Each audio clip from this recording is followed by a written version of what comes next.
So, especially in these policy items. So here's the next one that gets to that subject. If you were paying attention after our increase in the corporate income tax rate from 4.8% to 7%, a bunch of wahoos came running around Illinois, and by wahoos I mean the governors of New Jersey, Wisconsin, and Indiana, came running around Illinois saying our businesses were going to run to their states because we increased our corporate rate, right? You all heard that. It was on the radio, it was on TV, every newspaper talked about it, right? Really? Our new rate is 7%. We were at 4.8. Indiana is at 8.5. Indiana has already been, for decades, much higher than our new rate on corporate taxes. Wisconsin, higher. New Jersey, higher. Who questioned them from the media? These guys came here and flat out lied. And we bought it. No one fact-checked. No one. It's amazing. We have these large public discussions based on, well, no, nothing. Before the tax increase, Illinois was tied with Missouri as having the lowest state-based tax burden in the Midwest. When I mean state-based, I mean anything charged by state government, just isolating state government from state and local. By the way, we have also the lowest state and local combined, but we'll get into that in a second. Just isolating state. So before our tax increase, we took 7.6% of the personal income of our voters and citizens in state-based taxes and fees. Indiana took 9.7. Iowa took 9.7. Kentucky, 10.7. Wisconsin, 10. Well, you see the numbers. So we were tied with Missouri. If we had Indiana's mix of taxes at the state level and took 9.7% of the income of our population, we would have had 11 billion more in revenue. 11 billion more. Now, I showed you on an earlier slide, we raised about 7 billion in total taxes, not all of it from individuals, some of it from corporations, so about 6 billion from individuals. So, in other words, even after our tax increase, we still have a lower state tax burden than the state of Indiana, or Wisconsin, or Iowa, or Kentucky. Now, we went ahead of Missouri. We went ahead of Missouri. So now we finally have a higher state level tax burden than Missouri. But you would think that Indiana was this magic state with these great schools and public services, and no one pays any taxes. They have had a higher tax burden in Iowa, Wisconsin, Kentucky, Indiana for decades than the people have had in Illinois. Higher. And by the way, their economies in each of those states have grown at faster rates than Illinois. So our low tax status hasn't purchased for us any economic competitive advantage. That's the reality. Those are the long-term trends. These are the real numbers. If you want to know where these numbers come from, these come from something called the Federation of Tax Administrators. This is just a bunch of tax guys that work for governments that report their final audited, consolidated statements to one place, and they tally them up. That's it. No modeling, no assumptions, math, final numbers and math. It's a very different way to approach public policy. And all our numbers are produced this way. Publicly available data sets, final numbers, no modeling. Because when you build a model and you have your assumptions dictate what your outcomes are going to be. We just do math. And all our numbers are peer-reviewed. So these numbers, in fact, were peer-reviewed. Every number I've given you today has been peer-reviewed by over 6 different independent economists at universities. Well, 5 at universities. One is the head of state and local tax for the Government Accounting Office in D.C. And they put their name on it. So in addition to the tax increase that we got in January, which is not going to suddenly make us Taxachusetts, I hope you're now all convinced, we passed a spending limit. because that's politics 101, right? You don't want to just raise taxes. You want to show voters and taxpayers you're going to be tough with their money, and so you're going to cap spending. These were the spending limits we enacted for the upcoming fiscal years, including the one we're in now, 2013-14. You'll note that they increased by about 730 to 760 million a year. That's a 2% increase per year. Let me tell you a couple of things what that tells me right off the top. We still are going to be cutting spending on services with this quote-unquote cap increase. Why? Well, inflation will probably be more than 2% per year. That's just number one. So in real terms, you're going to have to cut. Number two, remember those hard costs? Those grow every year. Our debt service grows every year. Our pension ramp, remember that one? Our pension ramp alone eats up more than half of this every year. That's all under the cap. So now our ability to actually spend on education and health and human services is capped by less than 1% growth per year. And then spread out among those things. Which is really funny, actually. Because in no year will we have enough revenue to spend all the way up to the cap. So this is, just jump down here. I gave you all the numbers so that when you look at these things at home, and I expect you all to look at them at home, there'll be a quiz next week. Here's the total revenue after the tax increase expected to be available in each of the fiscal years subject to the cap. Here's the amount of the cap. You will note in every year we have less revenue than what it would take to spend to the cap, including the current year. $2 billion less, $3 billion less, $2 billion less, $7 billion less. Why the big jump? Because this tax increase was temporary. And in 2015, we start rolling back the rates. So by 2015, we create a one-year, $7 billion shortfall because we're going to start rolling back our tax increase.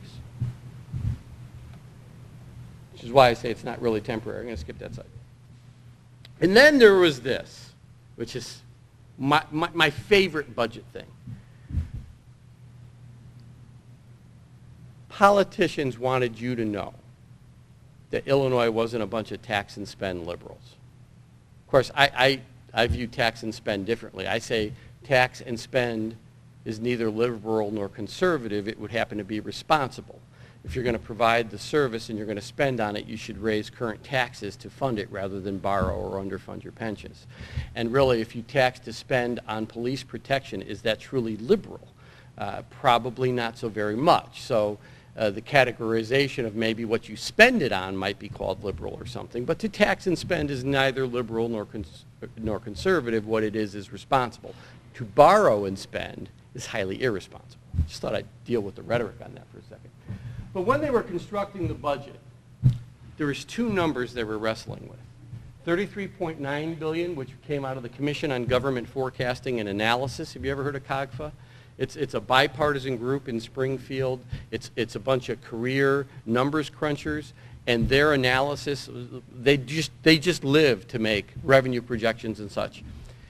We looked at the accuracy of their revenue projections, this independent group, and what we found is that over the last decade, and remember the last decade includes the Great Recession, their final forecast for the year averaged being within 1% of actual revenue. They're pretty good at their job. They estimated that for fiscal year 2012, we'd have $33.9 billion in total revenue after the tax increase, et cetera. The House of Representatives, based on nothing but a political agreement between Speaker Madigan and Minority Leader Cross, said, no, we'll only have $31.1 billion. That's it. The House's revenue estimate became what the budget was based on. This is law. So even though we're going to have about $700 million more in revenue, we budgeted as if we're not. You know, Governor Quinn just announced $300 million or so in cuts. It's because the budget, as limited here, won't support those expenditures. There's enough revenue to pay for them, but he can't unilaterally just go to that higher number. So by passing an artificially low revenue estimate for this year, the General Assembly forced cuts which have been focused square on human services, DD, mental health in particular. were the brunt of this cut. So the impact of that. If you have, let's say you're a senior citizen and you have a developmentally disabled adult son, 45, 46 years old, living with you, and that son becomes violent, because that's one of the things that happens with a developmentally disabled adult, and that son beats you. Too bad. We've cut the services to support you in-house caring for your son. You will get no help from the state of Illinois. Why? Well, not because we can't afford it, but because politically a decision was made to look tough on spending. There you go. So the governor initially proposed in the 2012 budget these levels of expenditures. And because of the lower revenue estimates, this is what they got cut down to. So you just go to your favorite line, I don't care what it is, pre-K through 12 education, that was cut by almost $500 million from the initial budget, on down, okay? And compared to last year's budget, once again, if you look at the final numbers, we are down again. K through 12 will have less funding in 2012 than it did in 2011. Higher ed will have less. Healthcare gets a nominal increase, and I'll explain that in a second. Human services, a big cut. This is before the most recently announced cuts of a week ago, so that now jumps up to about $500 million. And just continuing the trend, you know, over the last decade, yes, we're spending significantly less on everything. So the general fund overall is down by 22%. K through 12 is down by almost 10%. Higher ed down 36%. You see the numbers. And you know, it's funny, one of the civic groups in Chicago just got this big press hit out of saying, we found that there's a deficit in the current operating budget of $8 billion. We first came up with this, that there was an actual operating deficit of $7.5 billion 7 months ago. And we said it's more than that, but this is exactly what we could figure out. It'll probably end up being between 8 and 9. So that was a big headline. We've been saying this since they passed the budget. They simply didn't have enough revenue to pay for all their hard costs and to pay for this budget. And most of what's not covered in now what's going to be $8 billion are the past due bills that are kicked over from 2011 into 2012. So that just means they're going to kick over $4 to $8 billion in unpaid bills from 2012 into 2013. And they're just going to do that. And that means that those providers that deliver the services under contracts with the state to care for people with mental health or abused and neglected kids just have to float the state alone effectively until we actually pay them. And I don't know how they're going to make their payroll or pay their rent or all that other stuff, but we don't care. Now, I've talked about the human services cuts, and they are actually much worse than the $266 million that it looks like in the budget. And the reason why they're much worse is because human services includes 3 different agencies. It includes the Department on Aging, DCFS, and Human Services itself. So when you break down the agencies, you notice DCFS was cut by $80 million. Aging got an increase of $192, which means the actual cut to those human services was $450 million. Now, how did aging get this increase? Remember the game I told you about on Medicaid matching we do with hospitals? We found a way to do it with nursing homes.